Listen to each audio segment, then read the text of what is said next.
Hi, Britt Davenport here, and welcome to another episode of On the Vice, brought to you by Hackles and Hurl Fly Fishing. Tonight we're going to be taking a little detour from the trout patterns that we have been posting, and we're tying a steelhead fly. It is called a Blue Angel, and it is a Leroy Hyatt pattern, one that he created for our local rivers here in the Lewiston-Clarkston Valley. We are located right at the confluence of the Snake and the Clearwater River. And then we also have the Grand Ronde not very far away as well. So this was a fly pattern he created for those. It does work on other steelhead rivers as well. If you know anything about the Lewis-Clark Valley, you're familiar with in fly fishing, tying, you're familiar with Leroy Hyatt. He's kind of our local celebrity tyer. He had a video show on PBS called Fly Tying the Angler's Art, and we watched that. Went for a good number of years, and it just that honestly is where I kind of started at. I would watch it with Brian on the weekends. I had no interest in fly tying, but it was mesmerizing.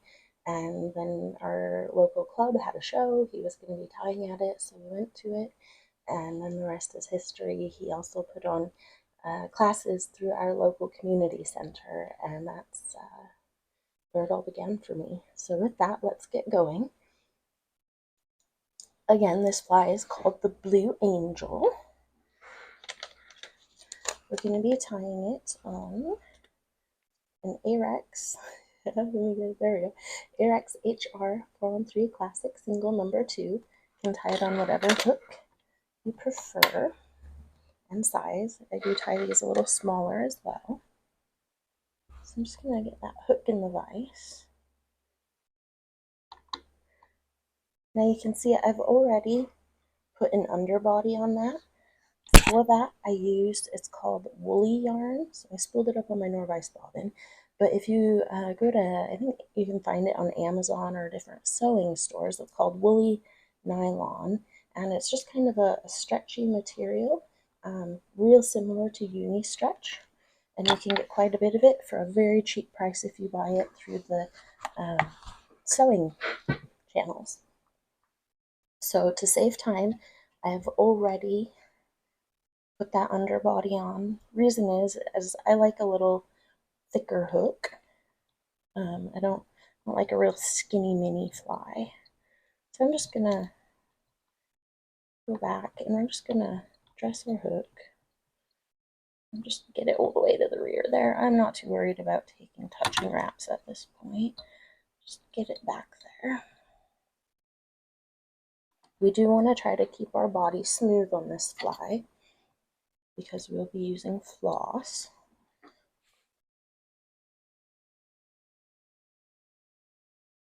For the tag, we're going to be using Semperfli mirror tinsel, and it's the 1/32 size, so a little bit larger.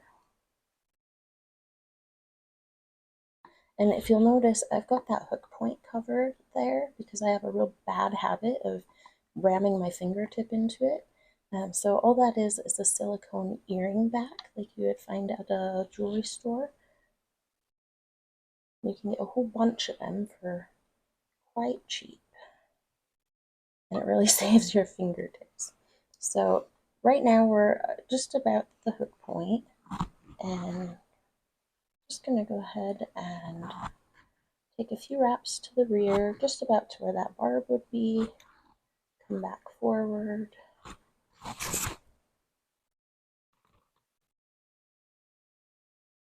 And we're going to tie that off. Now with Mylar, it does pull out really easily, so I'm going to do a few wraps, then pull it backward and wrap over it once or twice, just to make sure that it's not going anywhere. Go in and trim that out. Trim down this part.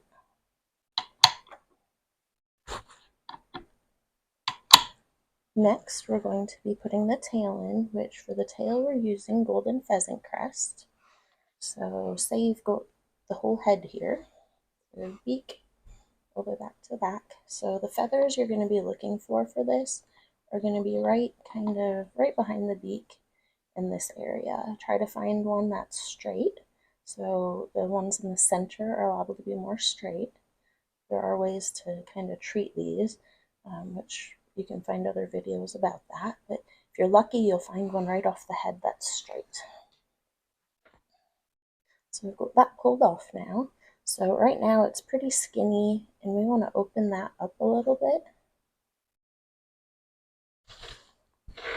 And so to do that,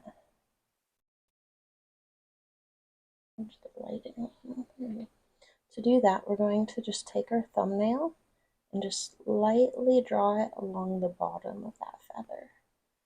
And so what that does is it opens it up. It breaks that radius down a little bit. As far as tying it in goes, if you tie in on this white pithy part, it's much more durable. Once you get into this golden colored part, it's more brittle and liable to break. So I'm just going to trim some of those fibers off. Give us little kind of rudders. You can see that. And then if you want a lower tail, one way to do that is to just take your tweezers, grab on to that tying point, pull them in like that, and then just push down like that. And that's going to give your tail a much lower setting when you tie it in. I'm going to wax my thread a little bit. And we want to mount this just right on the top of that. Best we can. You might have to fiddle with it a bit, or you might get lucky and it might mount perfectly the first time.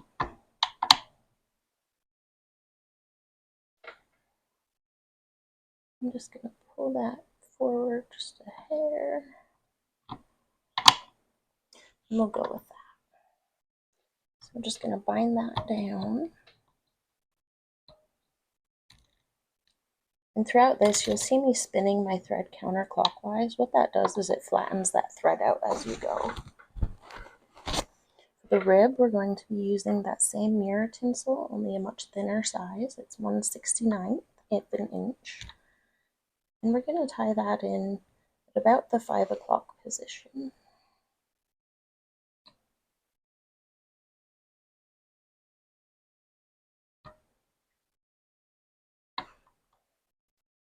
Use a hair clip just to hold that back out of the way.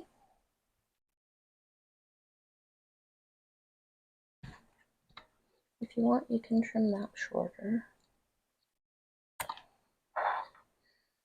For the body, we are using some just black floss from Semperfli. So I'm going to go ahead and I'm going to, you can do this one of two ways. If you think you just want a thinner body, you can tie it in here and wrap a single layer forward. The other option would be to tie it in the front and do a down and back version. I've got my body built up to where I think I want it. So I'm just going to go ahead and tie that in the rear. I'm going to try to keep it on the side here so it fills in that gap behind that return eye.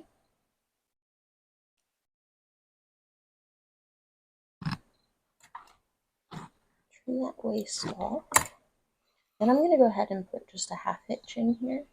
So now we're going to use that rotating aspect of our vise. I'm going to bring my bobbin over to my thread post.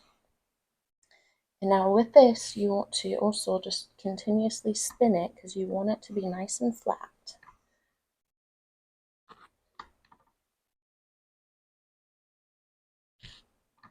And so we're really just trying to get a nice smooth underbody. As smooth as you can. It's not perfect, the fish really aren't gonna probably mind too much, but just a nice smooth underbody looks tidy.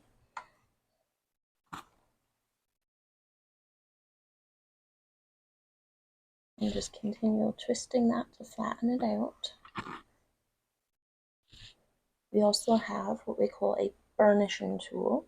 So you can use something like this. There's agate burnishers. Also, if you don't have anything like that, you can just use your whip finish tool with any smooth surface like that. And you just kind of smooth out those little bumps. Now this does help. It's not going to fix a lumpy underbody though. If your underbody is terribly lumpy, it's still gonna show through. That's just to kind of think of it as fine-tuning it.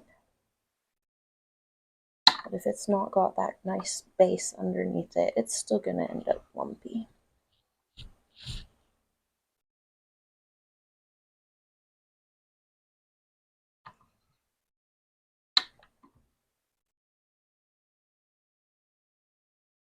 And so this is where that underbody really kind of shines. I just really don't care for super skinny flies. It's just a personal preference. Some people like them, I don't. I like a little bit more meat on them. I'm gonna call it that.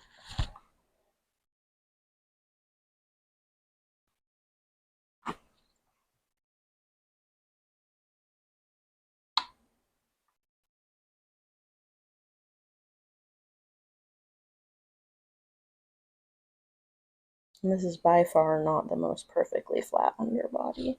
Just trying to get the general idea of it for you. This will be a fly I'm throwing in my fly box. I'm not too concerned about it.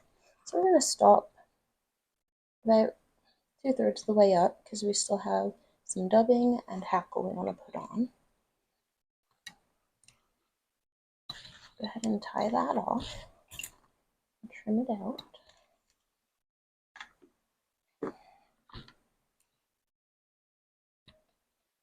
So at this point, I am going to just burnish it. Just try to make it look a little bit nice. It also kind of adds a little bit of a shine to it.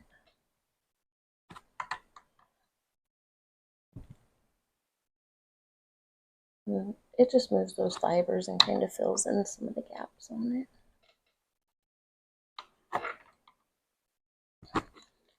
So we're going to now wrap our ribs. I'm going to go ahead and throw another half hitch in. Now we're aiming for 5 wraps. And keep in mind when you're working with mylar, it does stretch. So be very careful when you're pulling on it. You don't want too much tension on it because it will narrow down and it will eventually break if you're not careful with it. There we go. And again, I'm just going to pull that back and wrap a few wraps over top of it just to make sure that's not going to pull loose on us.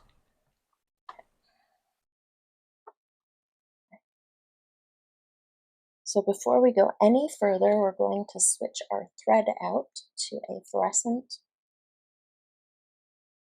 orange. I think it's actually fluorescent red. Yeah, it's fluorescent. Kind of looks to me like an orangish red, so, but it is titled fluorescent red. And go ahead and just trim our threads out on our tag end.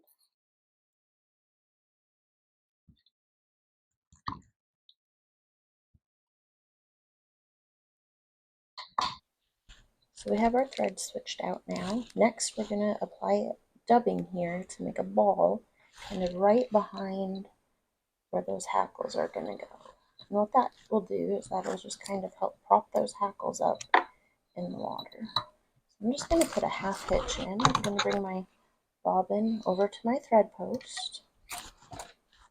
Now I've got this dubbing, it's called Eat a Peach. It's kind of a yellowish, it's got yellow, pink, and orange together with just a little bit of flash, and I fell in love with it years ago, and to this day, I love it. It's just great. So we're going to just get that started. And just get that on our thread. Now you don't necessarily want this dubbing to be super tight. We can brush it out a little bit. We do want it to be a pretty good little bulb back there because that's, again, what's going to prop up our hackles.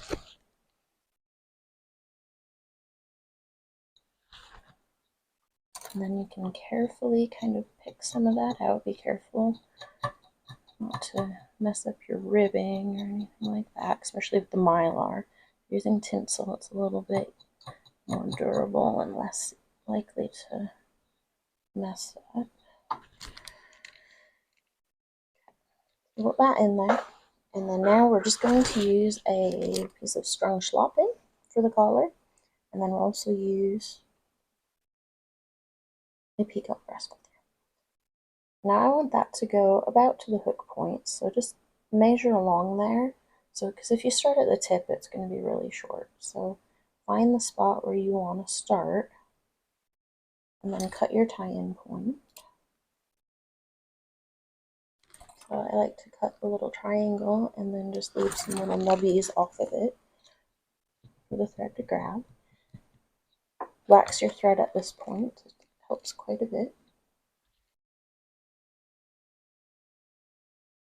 I'm going to tie that in, preen those fibers to the rear. We're just going to take 1 and 2 touching turns, tie that off, trim out that waist, make sure they're all to the back. And then for the hackle, we're just using a peacock breast feather. Again, we're just going to isolate that tip, bring those fibers back.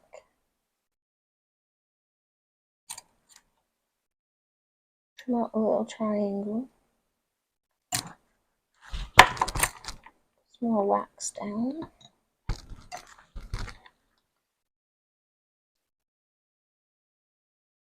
And then again, just tie that in. For these, I definitely like to use the hackle pliers. Their stems are pretty short and they're brittle. So grab onto that stem, preen those fibers rearward, and then again we're going to take, I usually take 2 wraps. I like heavily hackled peacock breast feathers, so whatever floats your boat though. And tie that off, and then before I cut that waist off, I'm going to fold it back and kind of smash it down with my thumb just to flatten it a little bit, and then wrap back over it. Make your head a little bit bigger, but at the same time, it'll make sure that that isn't going to pull out on you. Not that waist. And then you can just give it a whip finish or half hitch, however you like to finish your flies.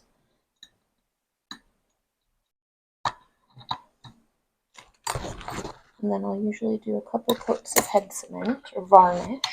I'm using a Solar Lac. It's out of Canada. It is meant to be very similar to another clear varnish that a lot of people use on salmon flies. Nice thing is you get a lot more of it for the price, and it's also stateside, so it's a little bit easier to get your hands on.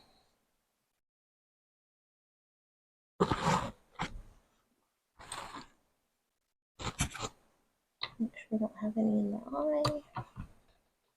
And there you have it. So that is called a Blue Angel. It's a Leroy Hyatt pattern. Again, it's for our local steelhead rivers, but I'm sure it would catch fish on other steelhead rivers as well.